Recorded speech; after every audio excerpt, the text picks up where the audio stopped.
welcome. We're here. I wanted to make a quick video here actually on the astrological updates that we're moving through. I was gonna do it and I figured, well, why not do it on live, and you guys can let me know if it's helpful. Yet again, we've been doing some of these astro talks lately, and I think that you mentioned that it was actually quite helpful. So I'm happy to hear that, and again, let me know how you do sort of find these videos helpful, and let's jump into it. Thank you all so much again for tuning in, and we're here with September, and we are nearing the full moon in Pisces, and important to note about the full moon in general, and especially the period leading up into it, there is this presiding sort of force, let's say, of intensity. So around this time, as we get closer to the full moon, just keep that in mind. Note that this is the will be the highest peak of energy flow in the moon's orbit and cycle for this period. And we have more or less, let's say, this energy may have been building, you might have been feeling this energy building for about a week now. And for a number of you, it's just chaos, possibly in the environment as well, that begins to kind of, whatever was sort of there becomes more obviously there as well. Like everything is sort of, again, being even brought out. And so, people may be behaving in certain ways. You might find, wow, like Sally never used to say things in high definition like that. Oh wow, I'm hearing, especially on the big screen, whoa, like, yeah, Robert really reacted to what I said last night. I'm hearing that as well, take it as you will. And so keeping your space and your aura clean and grounded around this time is really important, because there is just so much going on. And remember that, it is a perceptive experience. However, it's also a collective experience, and everybody's experiencing this. So know that, there is this sensation of, this sort of building point in a macro way. And there are, people who will handle the energy in the way that they do. And it's important as well not to take that upon you and feel, that you have to sort of assist others in their space of their reaction to this particular sort of time experience. I'm hearing that. All right. But anyhow, it's a process of also understanding, how we channel certain energy frequencies. And I got kind of into this in yesterday's live video, when we were talking as well about the astrology.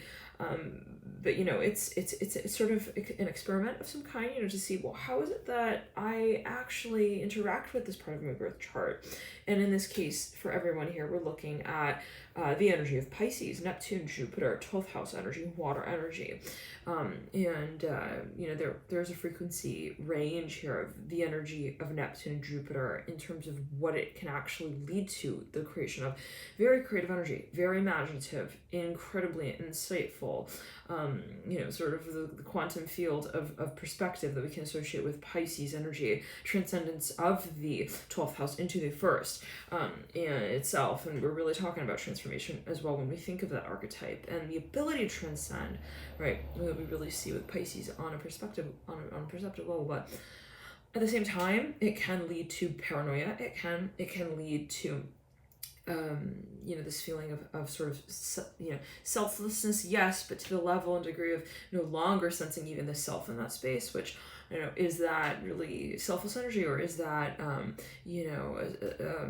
sort of an ability that is in out of balance? And so, where do we recognize ourselves within that space of also, caring for others, let's say? And so that balance and how we sort of naturally occupy that space in our own personal being will become very clear on this time. You'll know, is this out of balance? The way that I observe others in my reality and myself in my reality, how is it really standing on its own? I'm hearing that as well. Interesting. Like, if I step out of this space, does it just kind of collapse? Like, how much effort am I putting into also this relationship I'm in the front of me, this connection? And you'll know what this relates to more so. You look at your birth chart and see, where is Pisces in your birth chart? The energy of Pisces, what house is it cusping? What area of life and domain of life does that sort of rule over? But for a number of you, there is, that's the beautiful thing about astrology, especially the moon cycles, is that it sort of brings the spotlight to allow us to see more clearly how we interact with certain sort of quality of our nature as well. And that will be different for everyone, right? Maybe someone in relation to the archetype of Pisces really, really is satisfied by channeling that energy in a physical way. Maybe for another, it's, the need to channel that energy, mentally, and then, to transcribe it through writing. So that will be different for everyone, and it will be clearer, right? How, in certain ways you are at peace with that quality and characteristic of your being. Yet again, like, am I doing this in the way that feels right for me? Am I channeling also my empathic abilities in a way that serves me? So, it will become very clear if this energy is actually operating on its highest frequency, and that is especially because we are having the full moon in Pisces, right? It's not a new moon, it's a full moon, so things are being really made very clear. And just keep it in mind and try to observe this space around this time. Right around this full moon, it's intense. Okay, so again, remember that it's like Neptune, like intensified. If you want to make any sort of major decisions on behalf of this energy archetype, and I can't tell you what to do, of course, this is you and your cycle, your journey, but I would recommend sort of waiting for that energy to really sort of blow over. It's like, let's not get all heated in the middle of the movie, you know what I mean? Let's watch it all the way through. Say, okay, well, maybe there's more to this, and then and then kind of see it in another way once the energy has cleared and sort of calmed down. When we really start to see the clarity of the energy that we work with around the full moon, that we really manage around the full moon later in the second stage of the moon cycle. So that is where we see the pacification as well to our so-called problems that we find around the full moon. Problem, but our perspective around the full moon, where we're like, I don't get it. And around the full moon, it could be this really intense, I'm hearing this again, like intense, even confusing energy. And if that is the case, wait a few days, okay, into the 3rd, the 4th, the 5th of September, okay, well, we'll really start seeing the not just the height of the wave, but the way in the direction that it is to move in. So, the full moon is sort of that climax point, and then, the second stage quarter moon, the days preceding the full moon, are sort of that wave cascading out, and then you're able to kind of see the horizon again, right? So it's like, imagine a real big wave. It's like it almost obstructs your vision and view of the whole field and the range of perspective of the sort of macro experience, possibly, and, that's kind of normal. If you think about the full moon, it's like that height and peak of energy flow. So there is an extreme that we're hitting here around this time. So try not to judge yourself, try not to find yourself at fault for things as well. It may not be as you see it around this time. So just a quick little message there.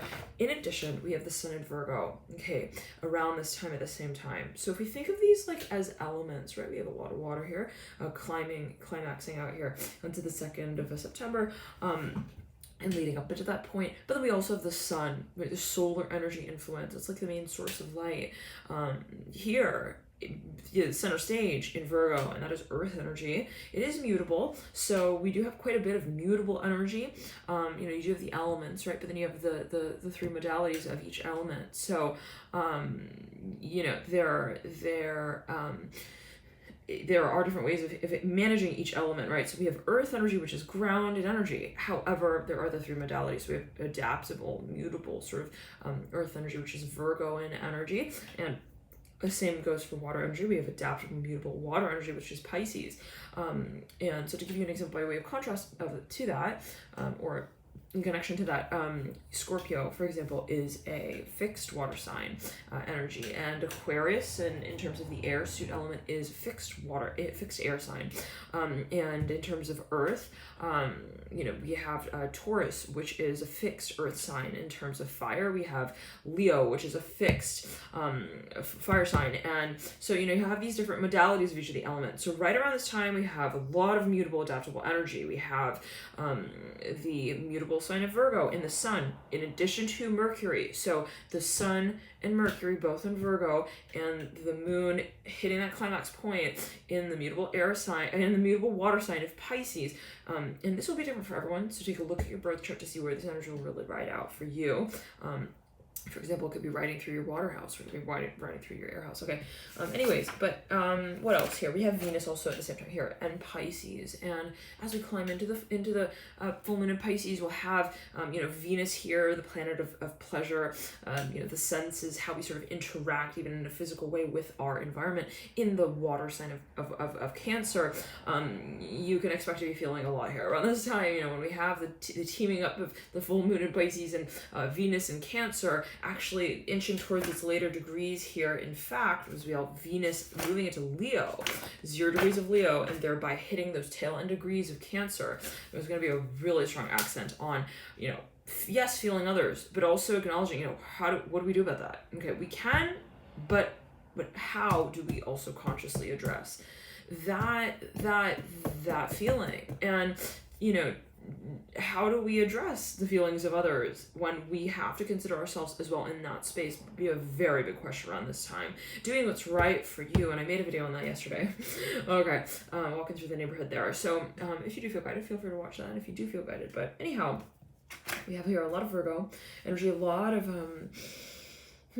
yes, and actually climbing again into those later degrees. In addition, we have Mars in its natural ruling sign of Aries, and it is in pre-shadow. It will be going officially retrograde. Pay attention to this date, the 9th of September. You might want to write that off in your calendar. If things get really intense, this is where we start to see the reaction, possibly, where it's like, oh my, I didn't expect the pasta to boil over. Well, here we go. Everyone get your seatbelt on. Like, I think I need to say something about that. Like, you know, these are things that maybe we left sort of unsaid, uncapped. I never came out and said that. I never did that one thing. And now I'm seeing myself reacting to that. You know, which is, there's a reason for everything. It's wonderful, right? To address what has sort of been operating on some level, maybe even in our subconscious, has also been, let's say, a trigger, but that we haven't addressed in a way that was constructive. And I'm hearing childish. I'm hearing with the Aries here in Mars, sort of energy, and naturally, right, Aries at first is coming zodiac sign. It is very playful energy, but you know, if you've known someone who's got a lot of Aries in the chart, you know, sometimes they can be considered. you can call them childish from time to time. You know, it's funny. My sister is an Aries, and I'm quite familiar with that energy archetype. But anyhow, it's funny. Well, actually, my moon is in Sagittarius in the house of Aries, so this is where it gets interesting with the birth chart, right? Because there's so many levels and layers. It's not just the sun sign, right? It's like you can, you know, look at the houses as well, house placements. You know, where is your sun actually sitting by way of house placement? So let's clear the energy. Yeah, for a number of you, it's going to get real contentious here. But it's interesting because, you know, we have this really strong emphasis on the element of water, which is very empathic, very sensitive energy, where we say, I feel you, and I know where you're at, and I can see, you know, I can see through, you know, the facade of the sort of physical, also, I'm hearing idea of who we are interesting also with each other. And then it's like Mars and Aries is like compulsive, like reactive, like you stepped on my foot. Okay, I don't like that. And you like step on theirs back, you know, sort of feeling with a Mars and Aries sort of energy. And there is that feeling of how do I assert also my independence while at the same time observing how everyone else might feel in this space. So, you know, it's interesting, these energies that we're grappling with. And it comes down to our reactions, possibly how we manage our reactions, how we manage how we're sort of expressing what we feel in situations where, you know, we feel a lot. We feel not only our own energy, but that of also those around us. And in those cases, right, where have we felt like we've been taken advantage of? Where have we felt like possibly we've also taken advantage of others? You know, this will be really bringing, I think, to light where we operate on that sort of subconscious level where it's like, you know, I feel kind of guilty about that, or I feel like I kind of took advantage of that, or I feel, you know what, they're taking advantage of me. You know, that no longer is going to be this sort of breathless whisper of a conversation that we have with ourselves. I'm hearing that with the Mars and Aries. So people will be really, really reacting around this time. You know, what didn't make sense in the past will also now make sense. Oh, now I see why they like kind of treated me like that. Or now I see like why, you know, I kind of felt like I never really wanted to hang out with them. I'm hearing that as well with, you know, what was it that on a latent sort of level we wanted also to, you know, to really, really, really bring forth and with a laser beam of intention to say, that is exactly what I'm feeling. Because Mars in Aries does not bite its tongue. Mars in Aries is a very powerful placement of Mars. It's like, if you feel something, you are going to freaking want to not only say it, okay, but like hold the phone for your Mercury sign there. But when it comes to the Mars in Aries, you're going to want to do something about that. So for a number of you, it's almost as if there is this desire to express so purely and authentically and almost outrageously here with the Mars and Aries. This is everything that we've wanted to do, even though we didn't have the chance to do, like, because of so-and-so, and, you know, anything that where you felt, like, somebody felt like, oh, you know what, you know, this feeling of, like, resent, you know, resentfulness where it's like, because of so-and-so I wasn't able to do so-and-so. Maybe, you never really came out and said that, but it's something that maybe was building in the back of your mind. Like, no, I'm hearing that as well. Like, no more. Like, there's no reason why the cycle should also go on. Aries is a very disruptive energy, very wants to, hey, freaking start of the zodiac. We are the first sign. We had to start somewhere, right? So we start with Aries here with Mars.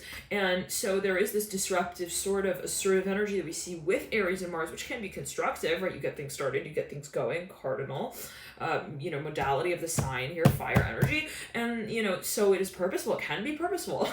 But it can also, especially when we hit the retrograde cycle of Aries and Mars, it's really Mars. What was it that you wanted to say for 45 years that you didn't have the chance to? Here's a stage. Go at it. And, Aries and Mars really has the mic in their hand with that. And this is the period of time where people might be coming forward and they're wanting to say and do everything that they've kind of had the intention of doing, had the intention of saying, that maybe consciously they didn't even know that they wanted to do or say. So that's where we start to even see people in a way where we're like, whoa, I never saw you like that. I never thought that you would want to behave like that. I never thought that pissed you off. I never thought. And it's like, that's possibly, coming also interestingly yet again, in conflict possibly with the consciousness mentality where we're all one and we all sort of want the same thing. We all sort of feel the same thing. And I can feel where you're coming from on that spiritual level. But then there is, again, that ego sort of consciousness as well with the Mars and Aries that becomes almost like eruptive. And so just be careful and sensitive around this time, with yourself especially, and if you're feeling like you want to have a reaction to something, what are those constructive ways in which we can channel this energy that will be incredibly intense. Don't get into the road rage thing, okay, kind of thing. But always take it well, however you want to do. Okay, but just a heads up warning here, right? With the Aries, Mars, and the Pisces, real strong Pisces energy, because we ride on those extremes of those two elements, right? If you really even think about it, Aries the first house. Pisces the 12th, the transcendence of the ego in the physical paradigm leading into then the ego. So it's like you have the antagonists somewhat, okay, both on stage at the same time. We have to hear them out both at the same time. So, making sure that everybody has also a clean plate where they can serve, what they want upon it and to kind of find that sense of balance will really be, even a theme that's brought to the table. So how do we listen to everyone and what everyone feels, without also sacrificing our own need in that position of maybe hosting that space? Interesting. So that conversation will be different for everyone, I guess, right? But it's how possibly you also interpret that concept of selflessness and a healthy dose of thinking of oneself in that space as well, where when I think of others I'm also at the same time thinking of myself. I'm not just defining myself as separate from others. And interestingly, right, and that's sort of related to the concept of unity consciousness.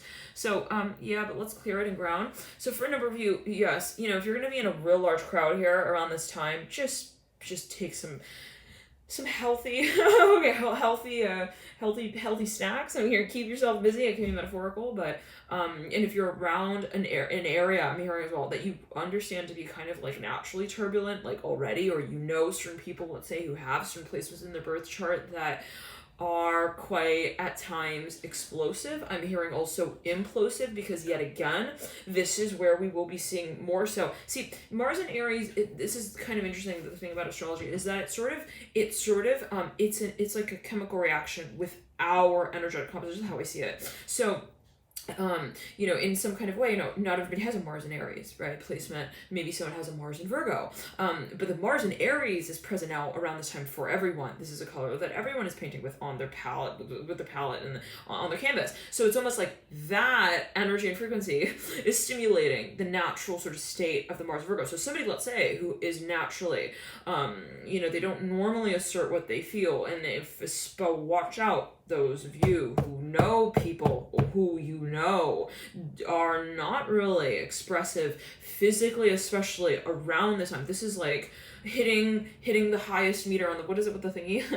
You would at the carnival, you hit down on the thing and it's like, whoo, yeah, it hits all the way up. It's ironic, right? You hit down with a hammer, you hit towards gravity for it to hit the highest level in the inverse opposite direction. So what comes up must come down and vice versa. What you hold within will one day come out.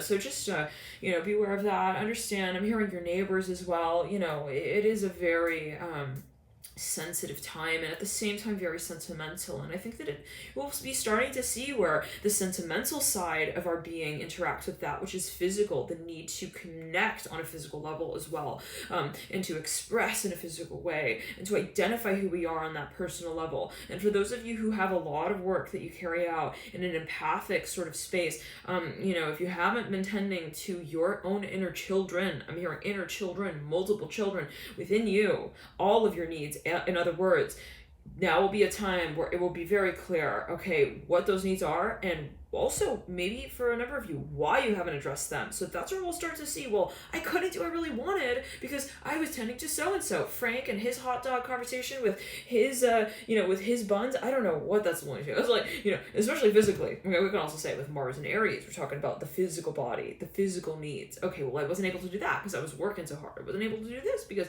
I was tending to like Samantha's Marco Polo game with her husband. I don't know what that's going to. I don't know. It could be however, right? When we call out names, we're not talking, literally, right? All the time. So take it as you will. But it just gets very, very, very, very real around this time. And so the subconscious psyche here being brought forward, and if you're feeling exhausted, take a break. No need to push forward, even if it is a very heated discussion. Sometimes you have to look at the feline in the eyes and say, I feel where you're at, but I think I need to follow my own heart. And just that is going to be the really, really tough vein, but also pulse that we have our finger on here, because it is so important to address whatever this is. It's so important. Okay, and it's going to be intense. We'll just say that's on the 9th of September. Okay, who wants to sign up for Mars Retro? Okay, any takers here? Listen, we didn't come here to Earth for no reason around this time. I was just saying it that way. All right, there is a reason for everything. There's a reason. It's a purging as well of the I'm hearing the hidden identity of I'm hearing our messengers. I don't know what that's going to. Okay, take it as you will. Vesna, people's motives will be coming forth. Absolutely. These are people who are able normally to keep their, I'm hearing also the libido. I'm hearing under wraps. I don't know what. I'm hearing sultry. I don't know what. It's like, no longer. This is the Mars retrograde in Aries is the wet dream that happens. It is the whoops, I couldn't control myself sort of energy as well, possibly, where I used to be able to define also what I would do and when and how, and with no longer. Okay, I don't want to justify also my needs. I don't want to say I don't do that on Tuesday, but maybe I will on Wednesday. There's no more calculation to our needs. I mean that with the Mars and Aries, our physical reactions specifically, and how we identify ourselves in a independent way, in a public way, and also in a collective way. So it's like very interesting.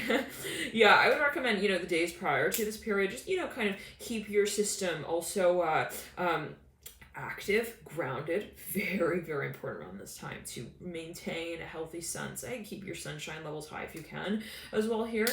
Good vitamin D here going, right, leading up into the 9th of September. Make sure, even actually as it relates to the physical body, that you're grounded, be taking your vitamins and things like that, possibly. But I'm hearing sunshine big time here for a number of you. I'm seeing the sun here big time for a number of you, because the sun and the earth element of Virgo can kind of, this is the yin element of earth, so take it as you will. If you're feeling like, well, I kind of want to sit inside and like watch movies, make sure that you balance that, I guess, always it's your decision, right? Of course, take it as you will, but maybe balance that, ensure that you have that space of balance. So now, it is not ironic at the same time that we have the sun in Virgo, service-oriented sign of Virgo, which is all about tending to the needs of also others.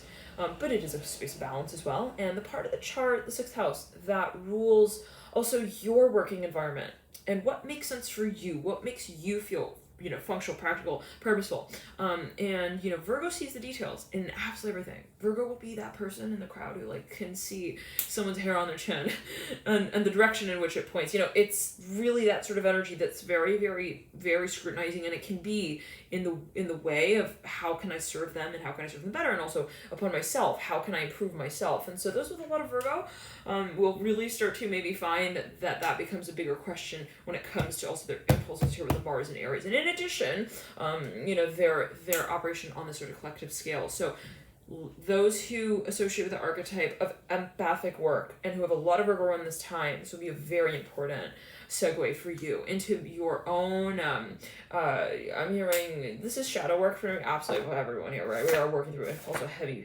retrograde cycle, so much here coming through, but just understand I'm hearing Spider-Man here. That could be a specific message for a number of you, but anyways, let's clear the energy ground. Oh yes, Yana, vitamin D, very important. So now, great, yes, and K2, thank you for mentioning that, Jeremiah. Yes, D and K2 together, very important this is synergy of the Venus. They're always huge personal practitioners advice, and at least run it by them. So okay, now for a number of you, itching my nose right there, some of you might be like actually investing possibly in some sort of health regimen, and around this time it just becomes really obvious. You're like, for a number of you, something maybe that you were considering, and it was like for a long period of time you were on the fence with that. You're like, should I do it? Should I invest in that? Should I maybe get that going over there?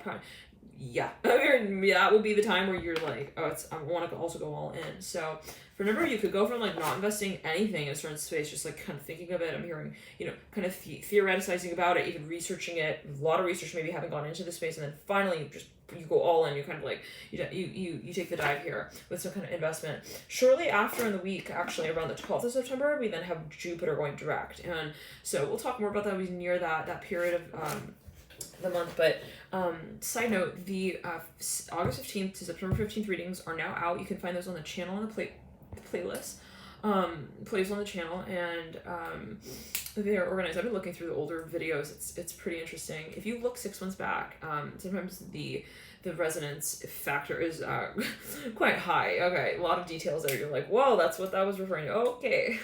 So if you do feel guided, feel free to watch back to those readings. Yes, and water, very important. So keep the body, the system sort of clear, and moving in circulation, very important as well. So thank you guys for tuning in the light to here. Enjoy this period. And one more note, we do also have Venus moving into Leo and Mercury moving into Libra, so we'll get more into that possibly in another reading. All right, you guys, thank you for tuning in. Love and light.